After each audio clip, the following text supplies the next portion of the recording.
All right, well, this is Dr. Chet Snow at Signs of Destiny 2003 in Tempe, Arizona. We're continuing with our Sunday program, and this afternoon it is my great pleasure to introduce to you Jordan Maxwell. Jordan Maxwell is one of America's foremost researchers and writers and broadcasters in the whole field of religious esotericism, symbols, the stars, looking at our world from different points of view. He was the religion editor for The Truth Seeker out of San Diego for some time, The Truth Seeker being America's oldest metaphysical publication. Its founding was all the way back in 1879, so still going on today. Jordan at the moment has a radio show, talk radio out of Los Angeles, which is his home, and he is broadcasting and primarily working with television shows and radio at this time. But as I mentioned to you, he is the author of Matrix of Power, the interviews, including the ones with Zecharia Sitchin that are on video, and he wrote the preface for this extraordinary book that has given us the title of his talk today, Symbols, Sex, and the Stars. And by that I do think he means the ones in the sky and not in Hollywood. Thank you, Jordan Maxwell.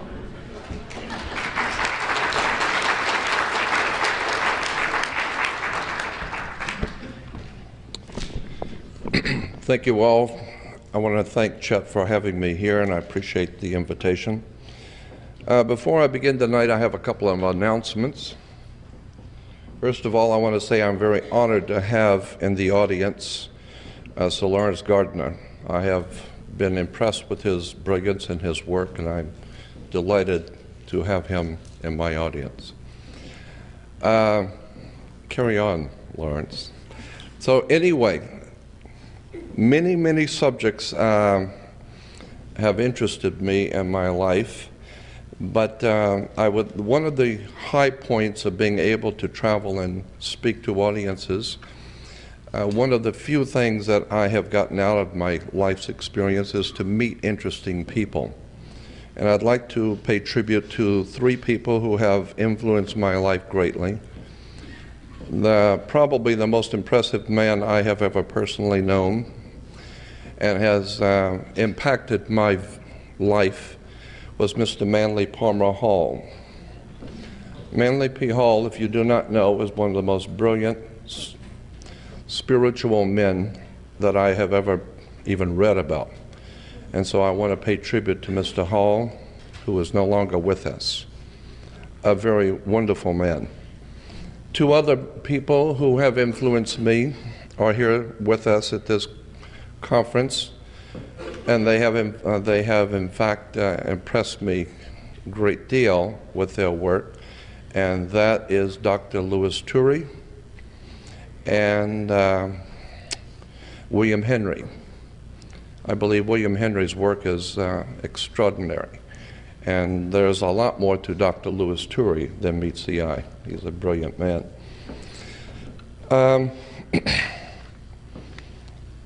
Unfortunately, so many times that people in this country, especially in Western civilization, they use the term that America is a land of law. This is a country that's based on law.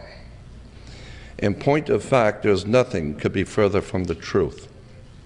The entire world is not based on law. The entire world is based on power, period. Money, political power, and political power is corrupted, and when you concentrate political power, it becomes very corrupt. What we have today in this country is something called consensus reality. Consensus reality is a word you need to think about. We don't have laws in America, we have consensus reality, meaning that the reality that we live by each day we believe to be the law. In point of fact, it is not the law. Too many people have accepted things that they've been told. They haven't done their homework. They don't read. Americans are one of the most illiterate people in the world. They don't read. The problem with America is that 99% of everything that we know isn't true. And there's a whole world of occult or hidden knowledge that has been hidden from the eyes of the people of the world and has become the property of a handful of people who feel that this kind of legitimate occult knowledge is on a need-to-know basis, and they don't figure you need to know. So consequently, and I understand that thinking, but I would suggest that you think about the principle that if you, say, have a two-story building and you're going to put a lot of weight on the second floor, you're going to bring in big computers or printing presses or whatever, the smart thing to do, if you're wise, before you bring in any heavy weight, you might want to go downstairs, get a tall ladder, and hire someone who knows what they're doing, and go up through the ceiling tiles and look at the foundation of the floor you're going to put this weight on to see if it's going to carry it.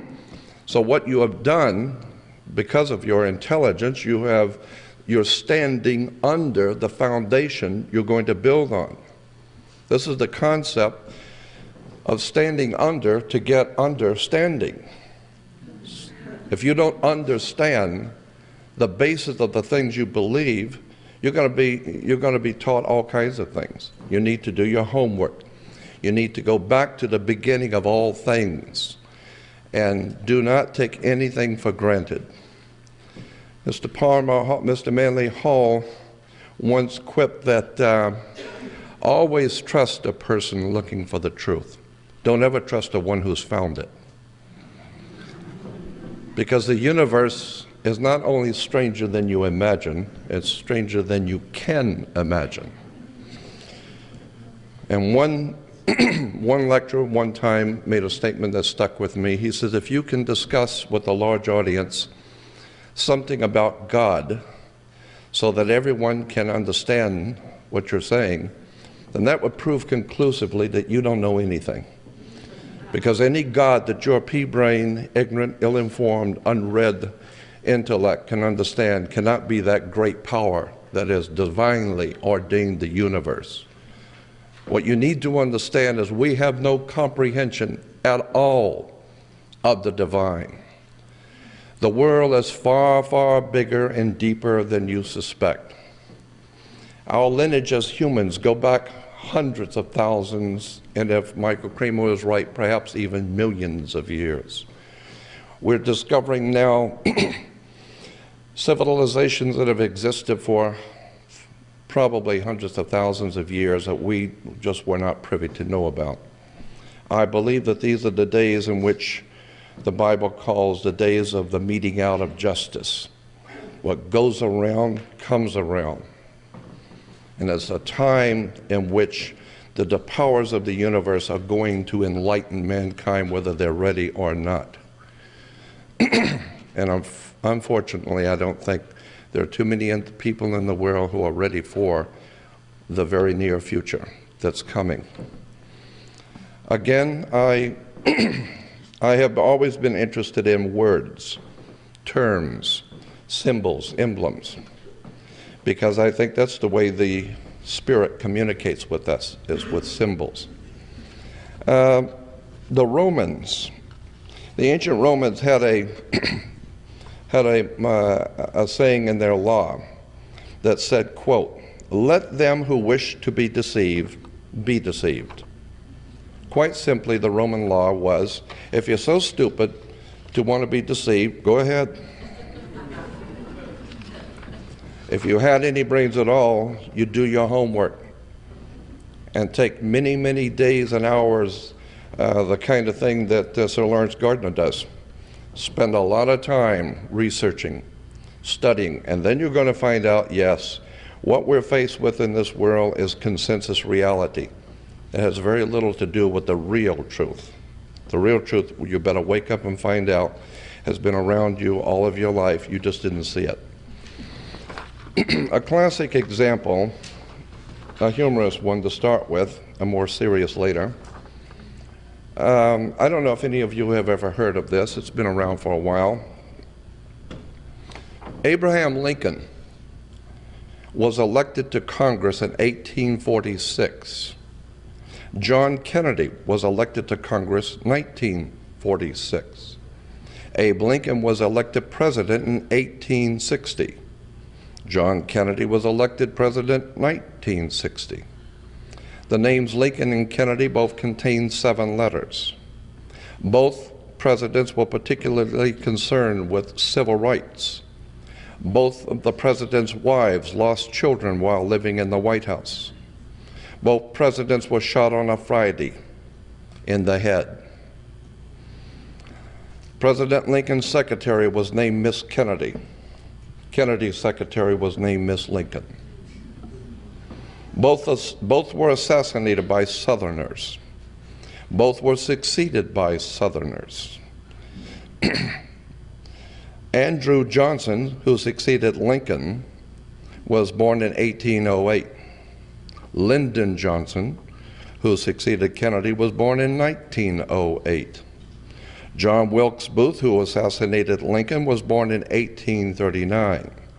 Lee Harvey Oswald, who assassinated Kennedy, 1939. Both assassins were known by 3 names: John Wilkes Booth, Lee Harvey Oswald. Both names are comprised of 15 letters. President Lincoln was shot in a theater named Ford. Kennedy was shot in a car named Lincoln, made by Ford.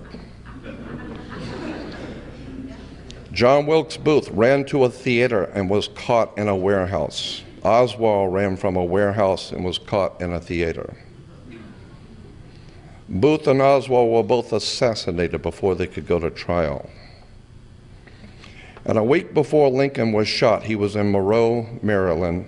A week before Kennedy was shot, he was with Marilyn Monroe.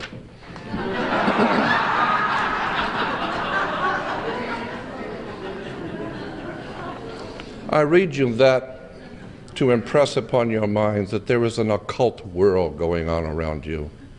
The men in power in this world that we live in are there by divine appointment. So when you hear the term the divine right of kings, you better look at that, because there is such a thing as a divine lineage going on throughout the world that most people just hear and have no comprehension of the implications of our governmental systems over the earth. I'm nowhere near being an authority on anything. I've never been the world's foremost authority on any subject. I feel that I am an ordinary man pursuing extraordinary knowledge. As ill-informed as I have been and am now, I'm smart enough to know that there is a God in the universe. There is a divine presence in the universe that men have called God. But I'm also very much aware that men's minds have misused and abused the Spirit. And the sacred will allow you to do whatever it is you're going to do, but there is a time that what goes around comes around.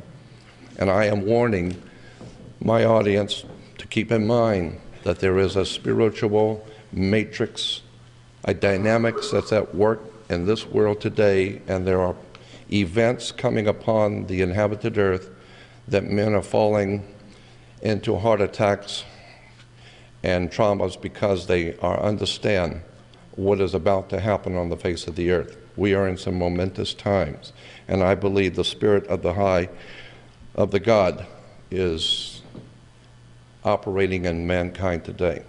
What I'm saying is that we are in for some interesting times, because the powers that be on this earth are vying for power.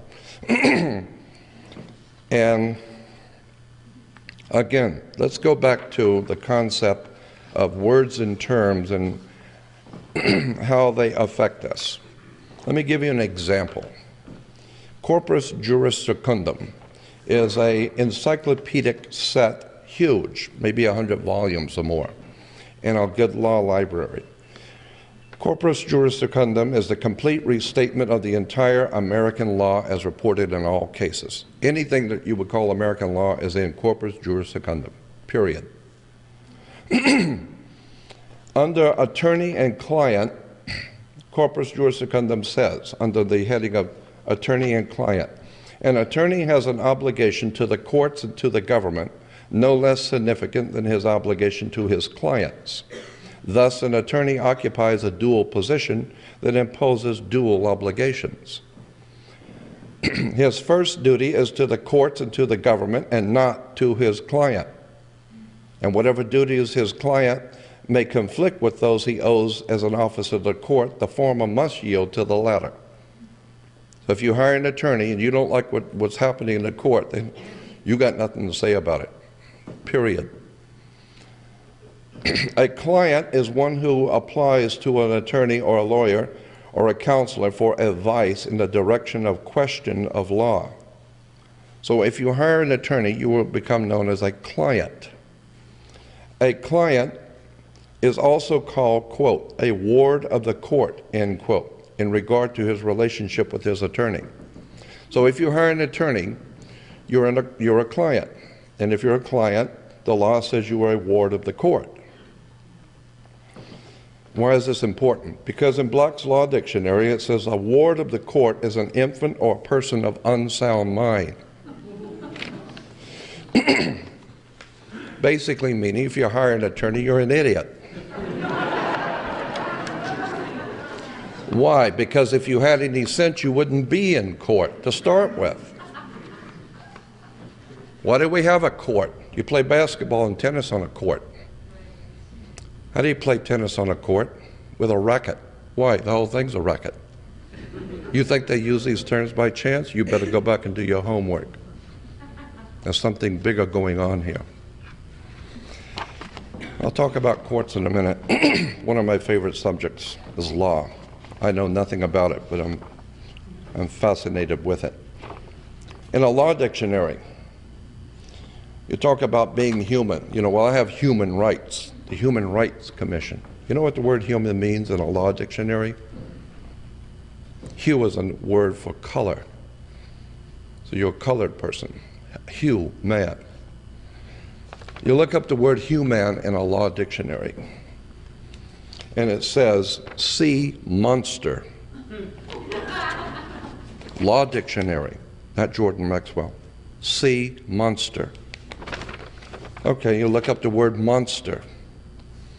A monster is a human being by birth, but in some parts resembling a lower animal. A monster, having no inheritable blood and cannot be an heir to any land. So much for being a human being. And of course, that is the way the superior authorities on the earth view the human family. And I have for many years made myself known around the world as being a revolutionary, radical thinker. I have a lot of problems with government and tyranny, totalitarian fascism. Like Indiana Jones said in one of his movies, I don't like Nazism. I don't like Nazis. I don't like tyranny. I don't believe the God that created us divinely ordained us to be in chains. I think that the human spirit has always and will always rise above petty politics. But I also understand, I may not agree with necessarily, but I do understand the thinking of powerful men who look upon the masses as nothing but a bunch of sheep. Because in point of fact, too many of us act like that. In the book 1984, George Orwell, that was published in 1948, let's see, who was it that did the forewords? There was a quote. There was a quote in the 1984 original edition that said this, quote, as political and economic freedom diminishes, I'm sorry, it was Aldous Huxley, Julian Huxley. Julian Huxley said this in 1984 book. As political and economic freedom diminishes, sexual freedom tends compensatingly to increase. And the dictator, unless he needs cannon fodder or families with which to colonize the empty and conquered territories, will do well to encourage that freedom. in conjunction with the freedom to daydream, under the influence of narcotics, the movies, the radio, and it will now help to reconcile his subjects to the servitude which is now their fate. So the people who run this world know that most people couldn't care less about truth.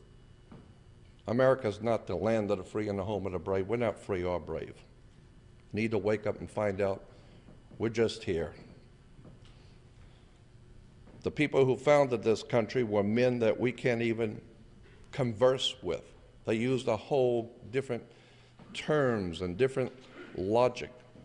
They were men of renown, brilliant, intelligent men who were students of history.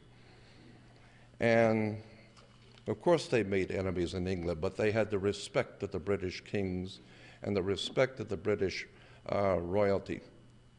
They may not have loved them, but they respected them because they were brilliant, intelligent men.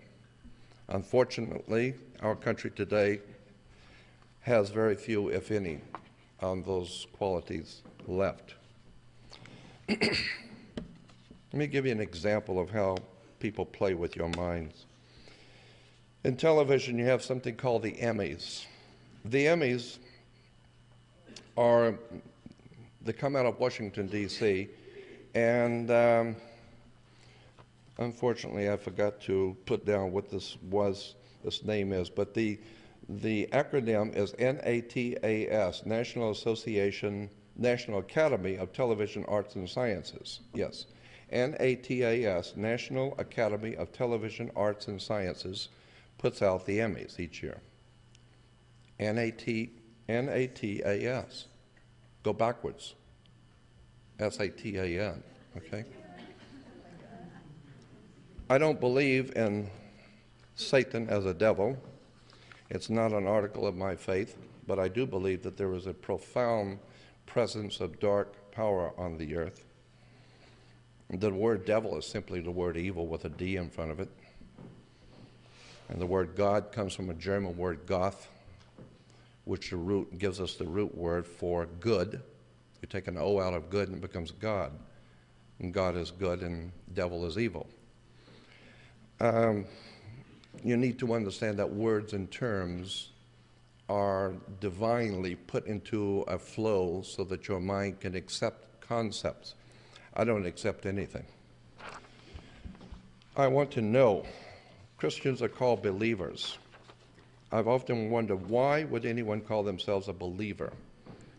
I mean, if you are on death row, or if you are being tried for a capital crime, and your attorney is going through the different jurors, and they come across someone and they ask you, do you know anything about this case? And you say, oh yes, I already have decided this guy is guilty, and that's it. Well, they can't use you. Why? Well, because you're prejudiced. You haven't even heard the facts yet, and you've already decided.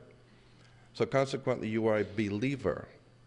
You believe that the person is guilty, which obviously shows you do not have an open mind. You are not very well read, and consequently cannot be trusted to make any kind of a decision. And consequently, today, in religion throughout the world, unfortunately, they are believers. Why? Because they don't know anything. They're believers. Once you understand what words mean, the very word church is a classic example. We have Christians talking about Christ, having no idea in the world what the word Christ means. How would you know an antichrist if you don't even know what the word Christ means? Christ comes from a Greek word Christos, which gives us Pillsbury Crisco. Crisco is a cooking oil. That's what Christos or Christ means, oil. Therefore, Jesus the Christ is Jesus the oil, Jesus the Christos. The Christos, the oil, yes, because oil, you ask any Christian, why is Jesus called the Christ? They will tell you because he was the anointed. Why? Because even in the British tradition today, the king and queen is anointed in the head with holy oil.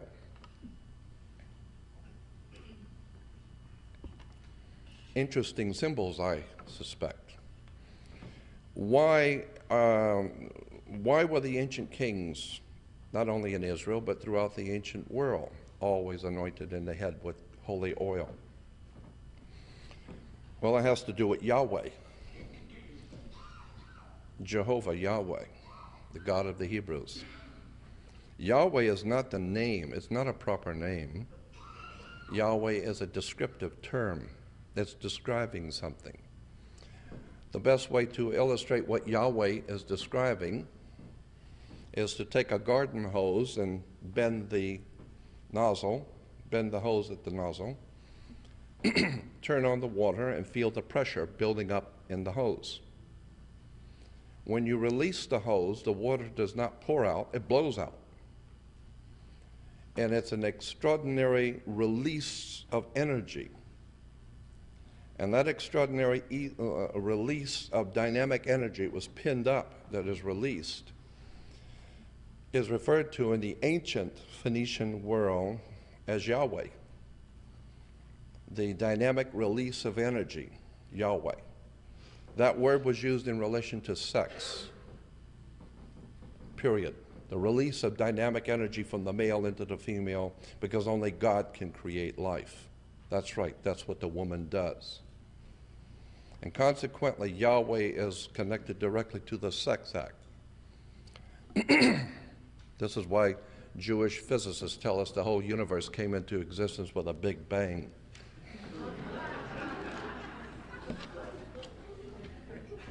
You need to do your homework on words and terms. You will find that there's an extraordinary ignorance among the people of this world in relation to theology and religion. I talked about the word church. A lot of people do not know that the word church, an English word, as a matter of fact, you might want to keep this in mind. Go to any good library and do a lot of reading in the Oxford Dictionary of the English Language. Very important set of books. The word church, English word, goes back to a Scottish word, kirk. Kirk is church in Scottish, which is why you have a television show with Captain Kirk, the good ship Enterprise. That's what Kirk is, enterprise. Money, political power. The very word priest, well, let me finish with church, because there's more to it. Church goes back, as I said, to a Scottish word kirk, but kirk can be traced back to a Roman goddess named Circe. Circe in Rome can be traced back to a Greek goddess Circe. She was called Mother Circe. I'm not making this up. Mother Circe in the ancient Greek was known as an enchantress. She was able to hypnotize people, bring them into her house, turn them into pigs, and eat them, and live off of them. And this is what has happened today. Mother Circe, Mother Kirk, Mother Church has hypnotized nations and people that come into her house, turned them into animals to be used as cannon fodder for wars throughout the world, and live off of them. I had an FBI agent in 1989 call me from San Diego, and he said, "Jordan, this is a social call, not a business. I'm calling you to tell you that the FBI has been watching you for many years. We're following everything you say and do. But I want you to know, as a social call, that your government at this time," and that was in '89, "your government at this time does not consider you to be a threat. However, if people begin to, because they're hearing you, but if people begin to listen to you, and you begin to grow in popularity, the established order is going to have to take another look at you. And your government is not concerned too much about what you do, because you do not advocate ever taking up arms or in any way overthrowing government. And so we, even at the FBI, are interested in how you do and what you do. But he said to me, however, there will come a time that if you continue to expose the church, there will come a time when they will have had enough of you and they will deal with you. And his words to me were, the church in America, unfortunately in the rest of the world, is organized crime.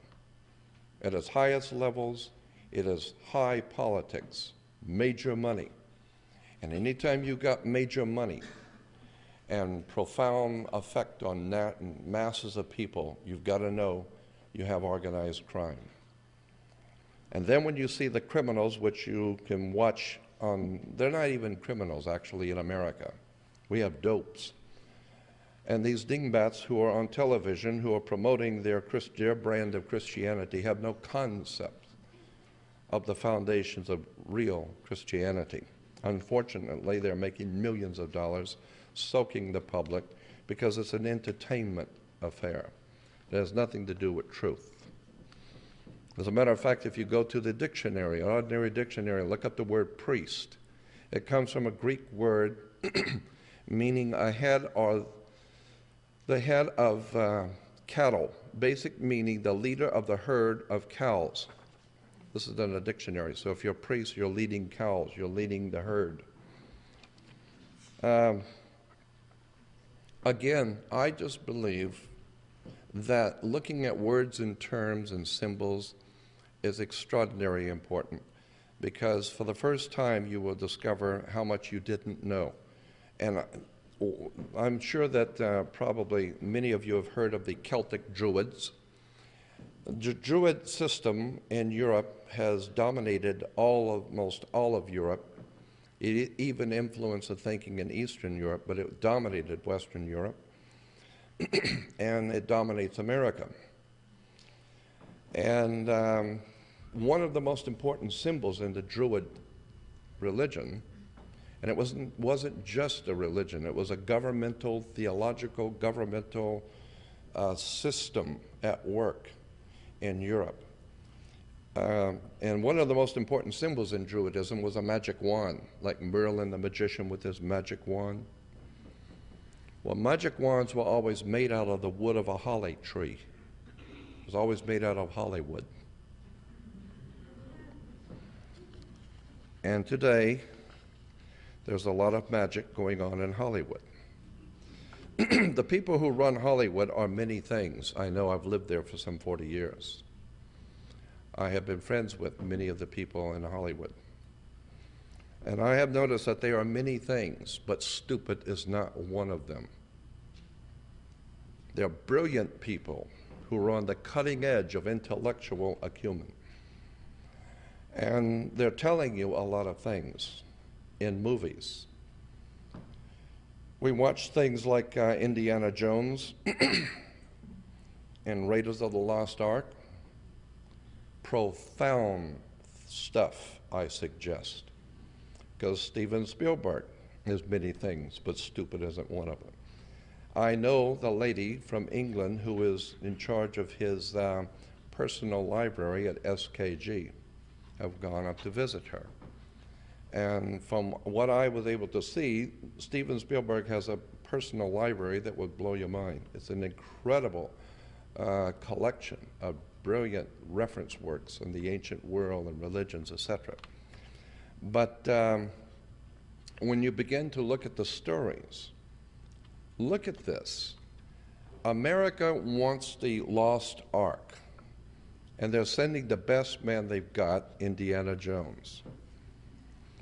And why? It's because they know the Nazis are looking for the lost ark. And anything the Nazis are looking for, America wants first. Because the Nazis are not stupid either. And if the Nazis are looking for, and Hitler wants the lost ark, it must be important. And if it's that important, then America wants it instead of Nazis. So consequently, Indiana Jones is sent to find the lost ark. Where does he go first? Well, the same place the Nazis go first, obviously, to Tibet. Northern India, Tibet, remember? Why Tibet? And he finds the Nazis are already there. They're looking for the key to the lost ark also. Now in the movie, the metaphor and the symbol is, of course, this little crystal that's going to point to exactly where the ark is. But it's a metaphor. Tibet is important in the understanding of the lost ark. And then after they get the key, what's the next place that the Nazis and Indiana Jones go? They go to the Holy Land, to Israel. No. They went to Egypt. Why Egypt? There's a reason why England, France and Germany, and America, but mostly France, Germany, and England have been busy spending huge sums of money over the past 150 years in excavations in Egypt. Why do you think Lord Carnarvon financed the expeditions into Egypt and looking for lost tombs, etc.? All of this has a mystique of Indiana Jones, but in point of fact, there's something very serious going on here, because these people in England, France, and Germany that finance these expeditions are looking for something. And it's not the pretty artifacts to show the children in a museum. The men who run this world know that there's something very serious going on the planet. Tibet plays a very important part, and Egypt plays a very important part. You better go back and look at the megalithic architecture around the world, from the pyramids to Stonehenge. And Stonehenge itself used the same measurements that was used on the pyramid, the Great Pyramid of Giza. If you've never been in the Great Pyramid of Giza, I will tell you it's an extraordinary experience.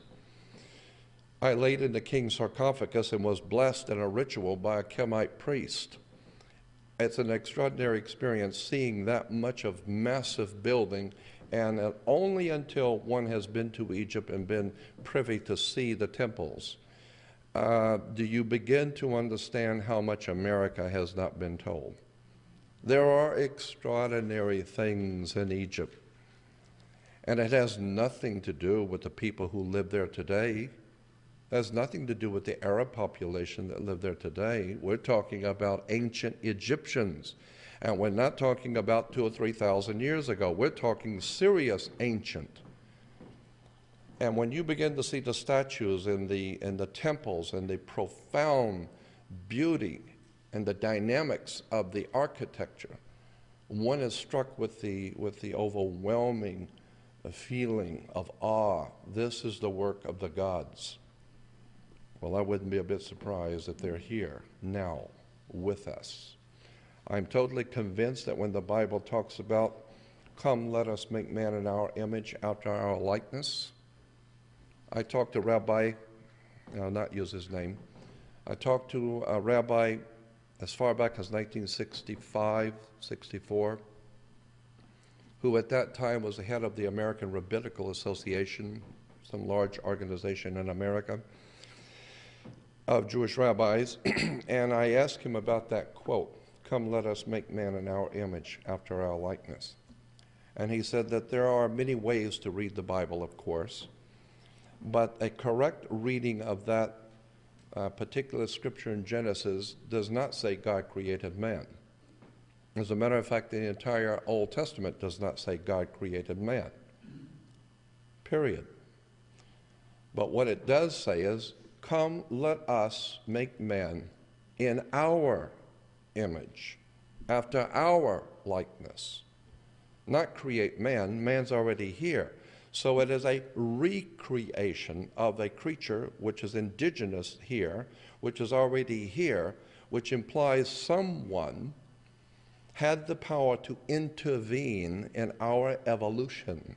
Someone from somewhere said, "Come, let us take the creatures which are here and entire species and let them ultimately be in our image, after our likeness."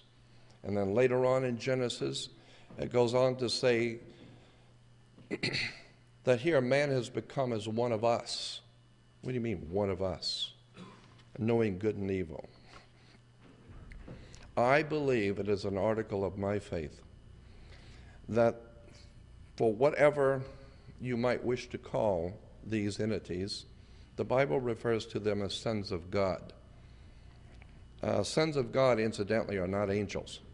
You need to understand there's different words, and the reason why there are different words in the Bible because they mean different things. There's a world of difference between an angel and the sons of God and the watchers. These words are not there to fill out pages. They're telling you something. Angels are one thing. Sons of God are able, we're told, to materialize in human form and cavort with women and get them pregnant. It shows that plumbing worked. And consequently, if they're able to have offspring through women, I cannot imagine a woman being talked into bed by some hideous creature from another world, but I can believe she might be talked into bed by a very handsome, good-looking man who is not human. He just looks human. And you better go back and do your homework. This guy walks through walls. Consequently, I believe, as an article of my faith, that there are individuals on the earth today who are, for a lack of a better term, divinely ordained in their position of power. And I don't know if that makes me happy or not, but I'm smart enough to accept it and realize that, I guess for a lack of a better way of saying it, someone has to run the world. And if they are here and they have come here from another place and another time, they have extraordinary wisdom, power, and knowledge. And consequently, I don't see them, if this be true, this is just an article of my belief, but if this be true, that there are entities here who are not completely human, but who are a combination of the divine and human, then I see no problem with this. I accept that there are powers over us, and I think that they will reward you for your diligence and your intelligence.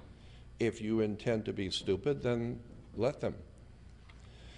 So consequently, I think that what's going on in the world today, and it's unfortunate because there's some very serious things happening in the world today, and I'm not sure where it's all going, but I am sure of one thing, that we are leaving an old dispensation, an old period of time, and we are entering a new dispensation, for a lack of a better term.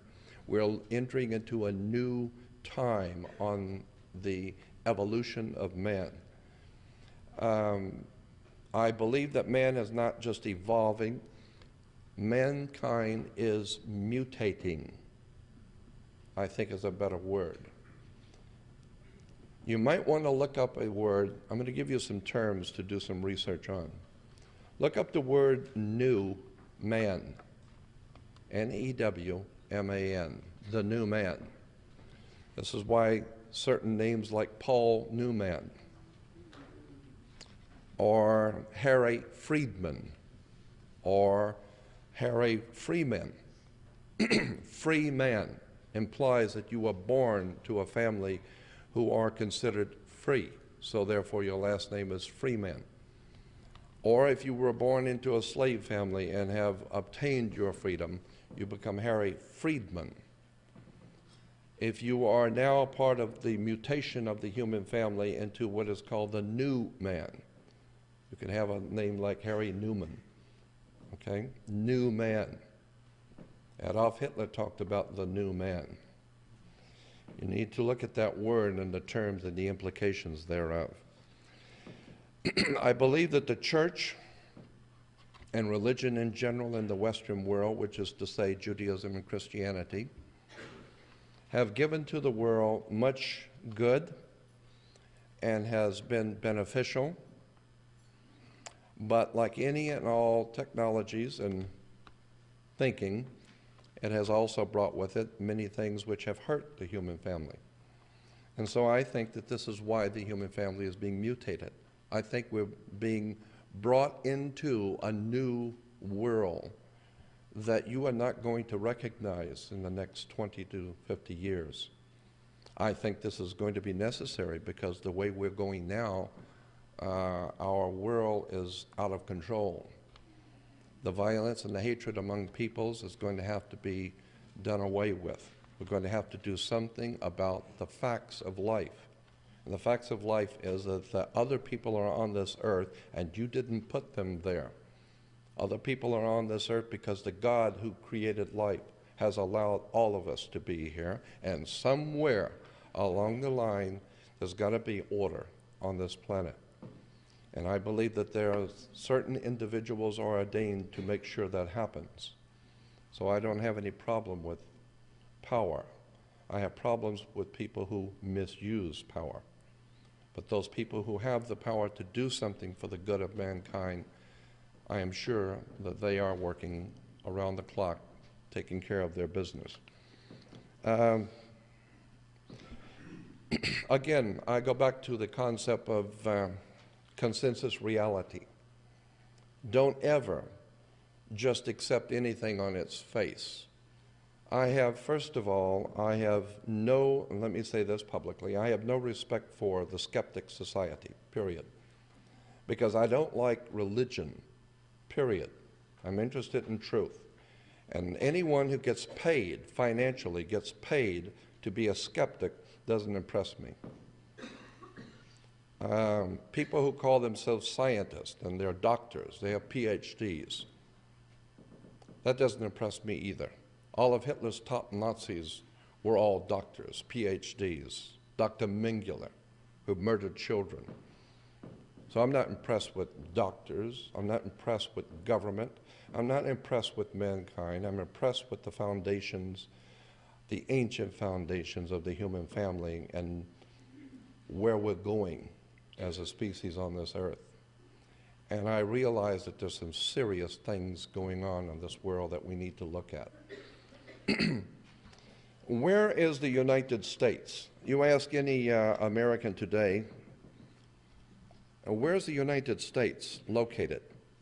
Well, that's silly. Oh, is this silly? You think so? Do you know where the United States is located? Because you need to understand there's a world of difference between United States and America as a country. In 1870s, 1878 to be exact, there was a privately owned corporation incorporated called United States Corporation. And it was stipulated in the corporation papers that anyone who would work for that particular corporation would be called a citizen, not an employee. It's a privately owned corporation. It was referred to as United States.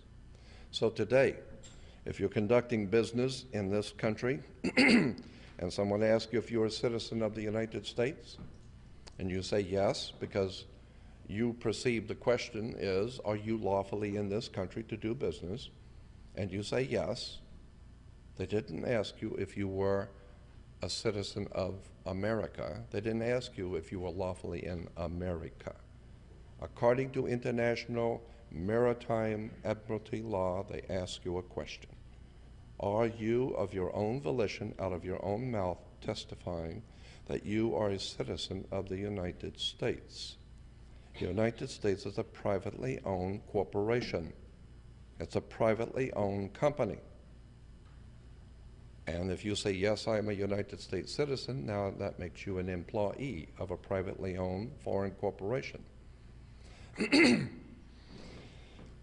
United States, the very word United States means, quote, the Philippines, American Samoa, Guam, Puerto Rico, Virgin Islands, and the Northern Mariana Islands, period. So when you use the word United States, that's what it means. The corporation headquarters is in Washington, D.C. You also need to understand that Maryland is Mary land, and that Virginia gives us our word virgin or vagina. Virginia, Virgin, Mary Land. The two together is a center of power, Virgin Mary, Virginia, Mary Land. What does this have to do with anything? Well, that's the center of power in America, under the Virgin Mary. You need to look at the Vatican. Once you begin to look at the Vatican, now it's going to get serious. Because you need to remember that the Pope has dominated Europe for some 1,600 years. And Europe has dominated the world for 1,600 years. And our American system is a Vatican system. We live under the Vatican in this country. The Vatican system, of course, is based on the ancient Roman system. And in Rome, the seat of power for Caesar was called Capitol Hill. And so every morning, Caesar would go up on the hill, Capitol Hill. Capital is a Latin word for money. You either have the capital or you don't. And consequently, in the Capitol Hill, Caesar would meet with the Senate. That's what we have, a Senate. The symbols of the ancient Roman Senate were two fasces crossed, the crossing of the fasces. That's the symbol of the United States Senate, crossing of the fasces. When you see the President of the United States standing and speaking to an audience in the room where the podium and then the Speaker of the House and the Vice President sit behind him, watch that on the news every night. Somebody's always making a speech in that room. When you see someone making a speech in that room, look on both sides of the podium. Don't look at the person talking. Look at the symbols. For many will look with their eyes but not see, and will listen with their ears but not hear, and with the heart not get the sense of it. You need to open your eyes and look at the symbols on both sides of the podium, which is about an 8 or 9 foot high fascia, called a fascia, a bundle of sticks with a hatchet head, the symbol of royal power in Rome. Our system is under Rome. Doesn't matter what you think of the Roman Catholic Church. It doesn't matter what you think of the religion of the Roman Catholic Church. All you need to know is your country is dominated by the Pope, period. You've got a problem with that? Consequently, when you begin to look at this way our government operates and the words that are used and the symbols, you begin to see that the most powerful law in the world, and let me explain to you this. There are two basic kinds of law on the earth. One is called civil law. It goes back to a Latin word civili. The Ilias were, in the ancient world, the gods. Civili means the people of God. So we have something called civil law. Civil law is a law of the land. But in every country, the land is different. So that you can do things in America you can't do in Russia. You can do things in China you can't do in Africa. Because the civil law is based on the culture of the people who live on the land. But there's a far, far more powerful law that the kings and the powerful men of this planet live by. And it has nothing to do with civil law. It's called the law of water. Because on the earth there's only two things, land and water. There's 3 times more water than there is earth. So the law of water is 3 times more powerful than the law of civil law. It's called the law of the high seas, the law of water. This is why the Vatican is called the Holy See. The sea is considered holy by the masters of this planet, the waters of the earth. And consequently,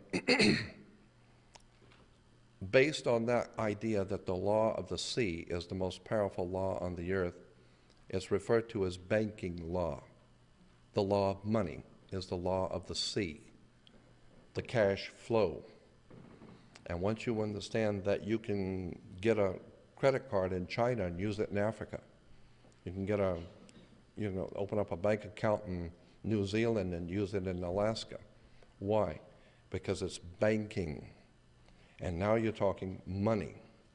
And consequently, money is run around the world in one operation. Banking is one thing.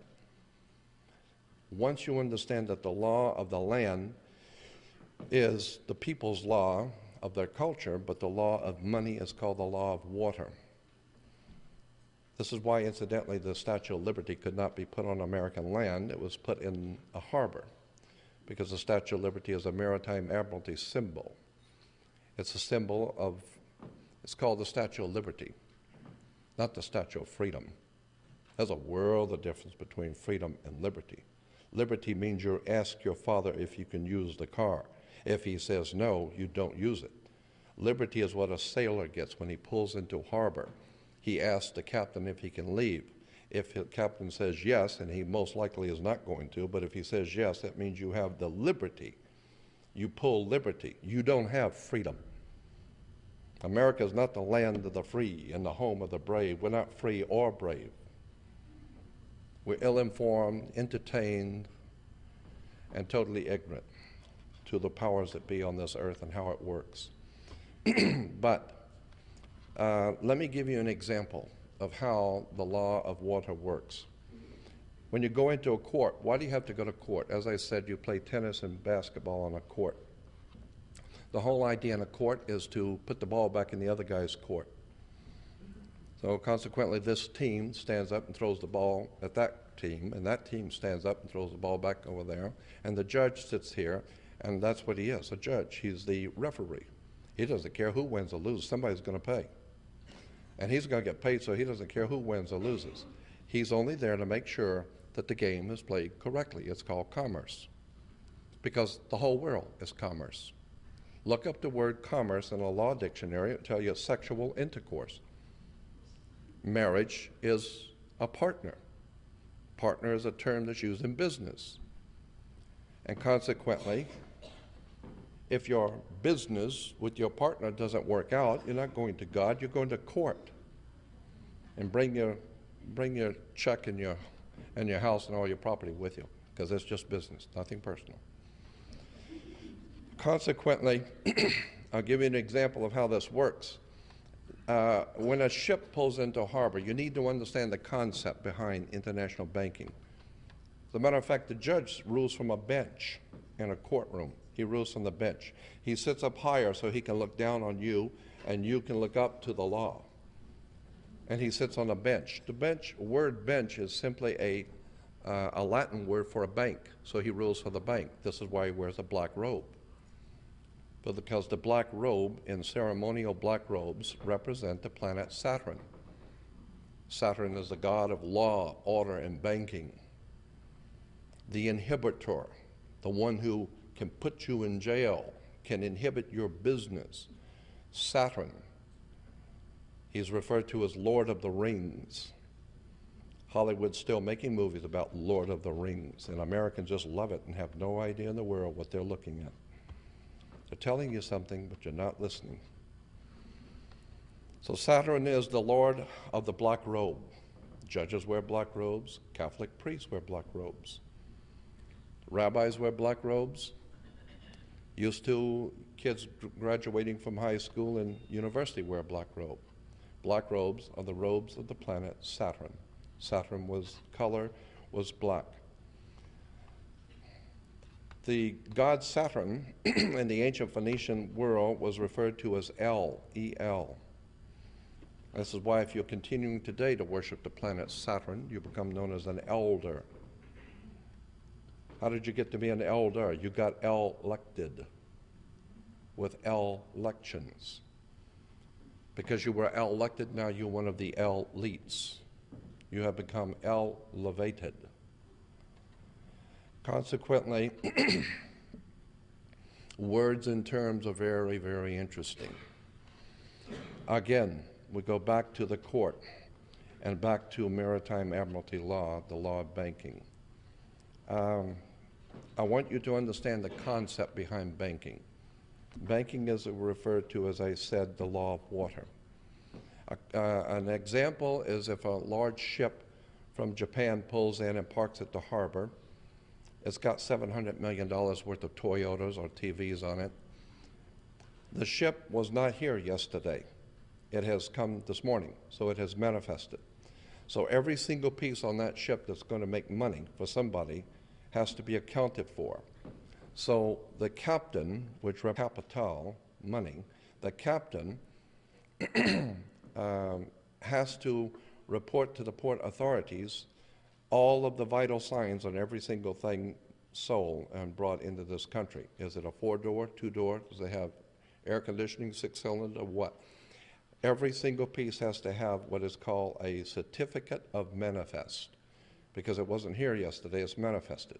So you have to have a certificate of manifest with all the vital signs on it. Why? Because it's money, and it has to be kept track of. And when the ship pulls in and parks, it sits in its berth. All ships are referred to as she. There's a reason why. The ship sits in her berth, and it's tied to the dock. Consequently, these items are coming in on water. Money is changing hands. Maritime admiralty, banking, law. Now, it's a curious fact that, in point of fact, when you were born, you came out of your mother's water. Her water broke. You came down the birth canal. And when her water broke, you came out and you were birthed, because the ship sits in her berth. It's birthing a ship. And consequently, you have to have a birth certificate. And if you're taking a car off the ship and it drops and falls, now you've lost money. But that's all right, because the system allows for breakage. So you have to have a death certificate signed by the dock. The dock has to sign your death certificate, right? So you need to understand that you are a maritime admiralty product. You came out of your mother's water. You are a human resource. You need to understand the way banking and world government works. Again, I don't have any problem with this, because there's no need to have a problem with it. This is the way the world has worked for at least 6,000 or more years. All I'm saying is that when you need to understand that words and terms and symbols are used in religion, churches. Why do you have Jews going to synagogue? In this country, it's spelled S-Y-N-A, synagogue. No, that's incorrect. In Israel, it's spelled correctly, S-I-N-A. In the ancient world, in Arabia, there was a mountain called the Mountain of the Moon, a mountain of the moon god. Even in Africa today, in Uganda, there's a mountain of the moon. The moon god in Arabia was called Sin, S-I-N. You can look that up in an encyclopedia.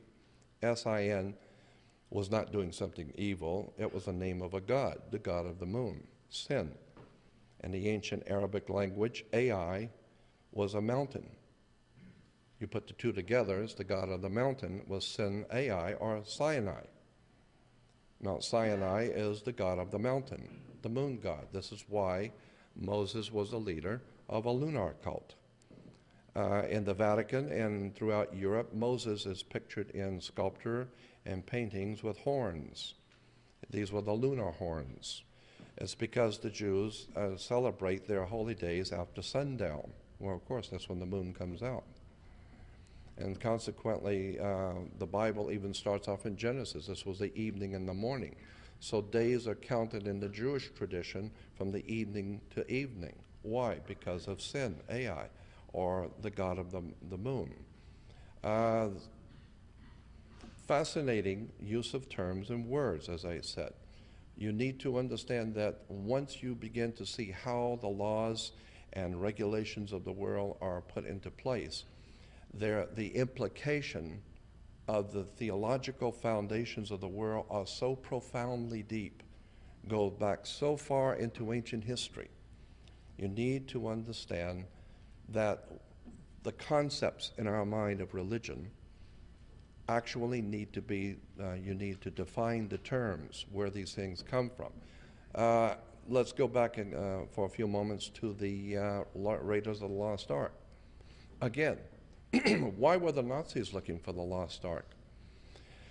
Also, I don't know if any of you caught this in Indiana Jones, but there was a Frenchman leading the Nazis in their pursuit of the lost ark. What was this Frenchman all about? Why was he the authority and the Nazis were following him? Well, it has to do with something called the French Grand Orient Temple Masonry. It has to do with the French are not stupid either. As a matter of fact, France is probably the depository, the largest depository of the occult literature of the world in the Louvre Museum. The French have been for many, many centuries on top of the world of the occult, use of power, words and terms. This is why the French language has been the diplomatic language of use throughout the world. There's something going on in France. Paris is called the City of Lights. Paris comes from Paris, par-Isis. Par-Isis becomes Paris, the City of Lights, the illumination, intellectual, spiritual illumination. So again, Indiana Jones, why are the Nazis looking for the lost ark? Why are both the Americans and the Germans and the French looking for the lost ark in Egypt? What's going on in Egypt? What's going on in Sinai? There is a huge story yet to come out, and I believe that eventually the entire superstructure of Western civilization is going to crumble. That's my personal opinion. I believe the entire superstructure of religio-political thinking is going to mutate rather soon. And no one is going to be able to do anything about it because there is, as I said before, a God force that is operating in the universe and it has its own agenda. And consequently, I also believe as an article of my faith that there are very powerful men in this world, powerful people who are on both sides of the spectrum, very powerful and very evil, and very powerful and very good. Because in all mankind is good and evil. And I believe that we are now seeing a struggle between the powers that have dominated this world for thousands of years. And I think that if you're going to be of any value to the human family, you had better start educating yourself to the spiritual implications and the spiritual dynamics of world politics. Who are you and where did you come from? And why are you here? And begin to look at the simple things of life. How did you even get here? I mean, what is sex? What is the connection between water, electricity, and the human life? Where did we come from, and what is the ultimate goal of the creation of the human family? And consequently, you begin saying, my God, these are the same questions the great thinkers of the ages have been asking. Well, I think very soon the gods, the Elohim in the Hebrew, the gods, and again, that's as I could talk about this stuff all night. In Genesis 1:1, it says, in the beginning, God created the heavens and the earth. But that's not what it says in the original Hebrew. It doesn't say in the beginning, God created the heavens and the earth. It says, in the beginning, Elohim created the heavens and the earth. Elohim is plural. It's in the feminine and it's plural. It means more than one. And the second one, Genesis 1:2, is even more important. It says, and the earth was without form and void. No, that's not what it says in Hebrew. It says, the earth was without form and void. The correct translation was, the earth became a waste and a desolation. And the words is tohu vohu in Hebrew. Tohu vohu is only used twice in the Bible in the Old Testament, only twice. Tohu vohu means became a waste and a desolation. In Genesis 1:2, it is used in Jeremiah, where the prophet Jeremiah says, I had a vision from God of the earth when it was a meeting place for the gods, and there was no man. And then tohu vohu, and then it became a waste and a desolation.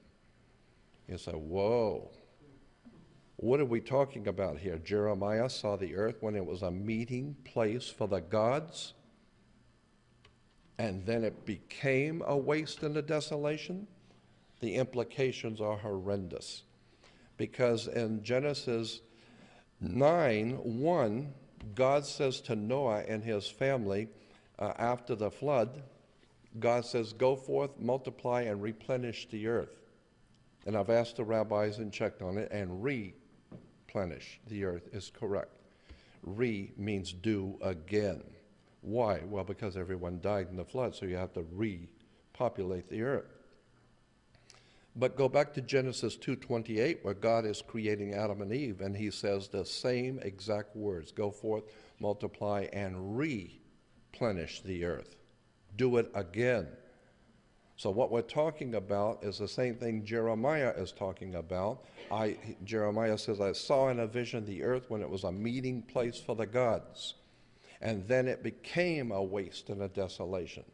I believe that there is no doubt in my mind that this world has been inhabited for perhaps millions of years. And the powers that be on this earth are connected to that lineage, going back thousands and thousands of years into a world that you have never known. And somewhere along the line, I believe those powers are going to make themselves known to us.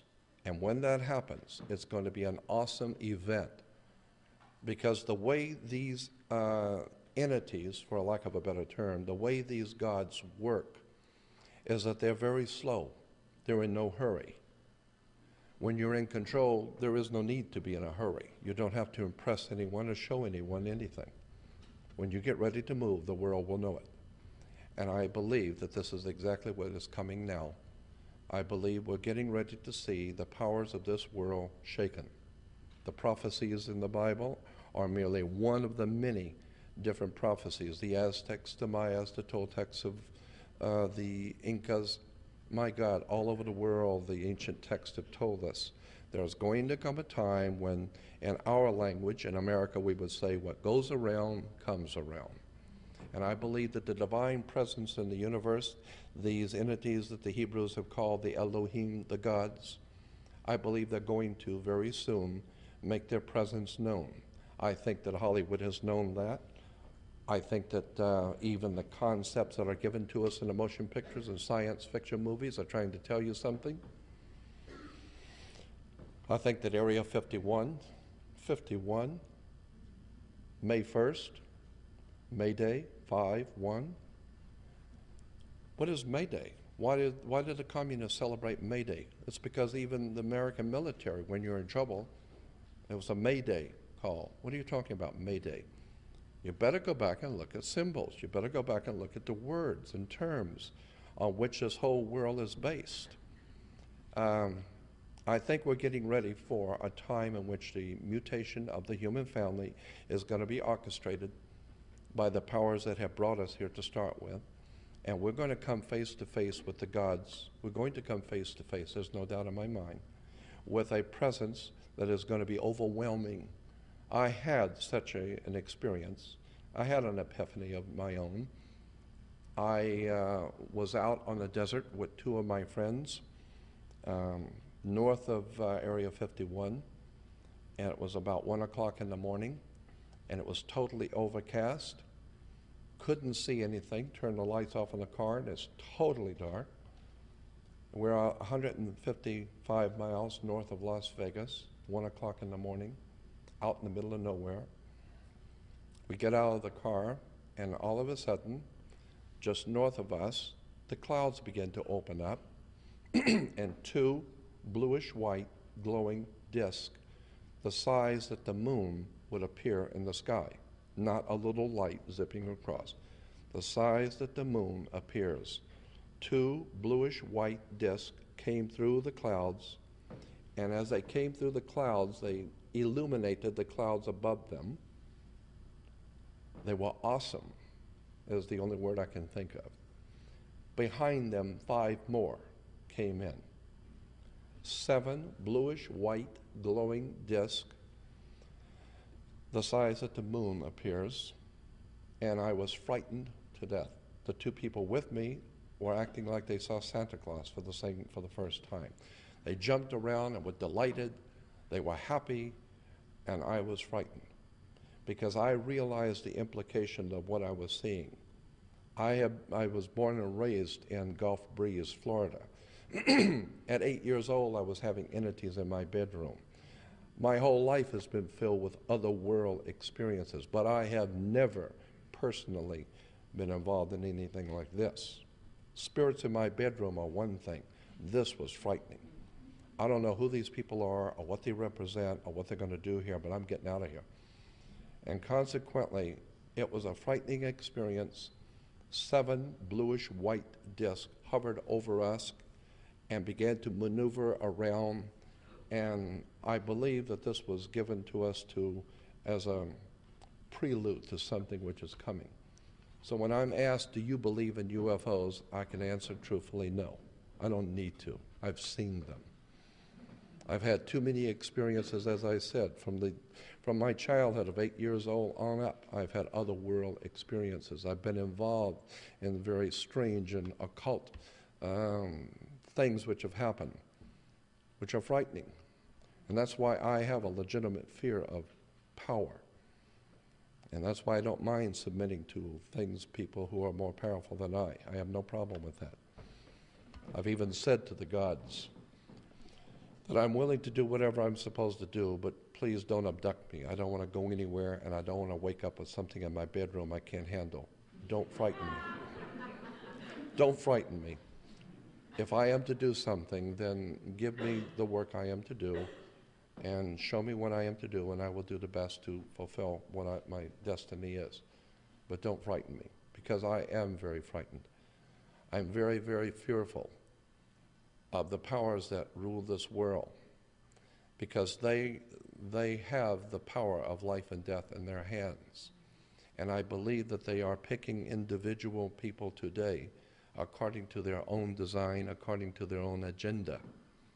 And they are picking individuals today to help enlighten the whole human family. Because when they begin to make their move, they care nothing for what your views of anything are. They don't care what you think. They don't care how you view anything. You can have your own views of God. Doesn't matter. They're in charge. They've always been in charge. And when they get ready to make their move, you're going to know that what you thought was true wasn't true. And that's why when people say, well, all of this stuff about UFOs and extraterrestrials and paranormal is a bunch of bull, I always answer, you're probably right. You better hope to hell you're right. Because if you're wrong and you made a miscalculation and this world is inhabited by powers that are unseen, you better find out if that's true, and if it is, you better get in tune with it, because it's going to make its move soon. And I am so convinced, beyond a shadow of a doubt, that we are in a time in which the human family, again, is going to mutate. It's going to come face to face with the powers that be. And there's going to be a change in the affairs of mankind. And I am frightened because of the implications of this, because we're not ready. We're not a very well-read people. We're not very open-minded. I remember, I don't even know if I brought this out before, but I'm reminded of a quote that says, always trust a person looking for the truth. Don't ever trust the one who's found it. Again, there is something going on. There is a profound significance to the people who are on the cutting edge of intellectual achievement today. The work of people like, the writers and the authors and some of the people that are here today are on the cutting edge of a whole new technology of science, a whole new technology of power, and I do believe that individuals have been chosen to help the rest of the human family to progress and wake up and prepare yourself for what's coming. Because there's no doubt in my mind we're not going to continue the way we're going. We don't deserve freedom. We don't deserve to be treated as spiritual beings because we haven't acted like it. So, in concluding, I would like to say that one of the people I have had the pleasure of being in the company was Zachariah Sitchin. And Zach and I have talked about these things many, many times in private. I actually had a business deal with Zachariah. I wanted to do a 13-week miniseries with him. and he was all for it, and we halfway through the project and it fell through. But Zechariah is a very dear friend, and I did a private interview with Zechariah Sitchin. I said, Zach, I want to ask you my kind of questions. And so he agreed. And so I'm now making it available, a private interview that I did with Zechariah Sitchin. Again, I want to thank all of you for listening to me. I do tend to ramble, but the reason why is because my interests are so varied. I'm fascinated by law, money, government, religion, theology, symbols, emblems, national coats of arms, flags, harlotry, seals. I am fascinated with the world of the occult, the mystical world of power that has been around us from day one, and I think the human family is finally being brought into a position where we're going to see these things for the first time and appreciate the powers that be over us. And I want to thank you for being with me.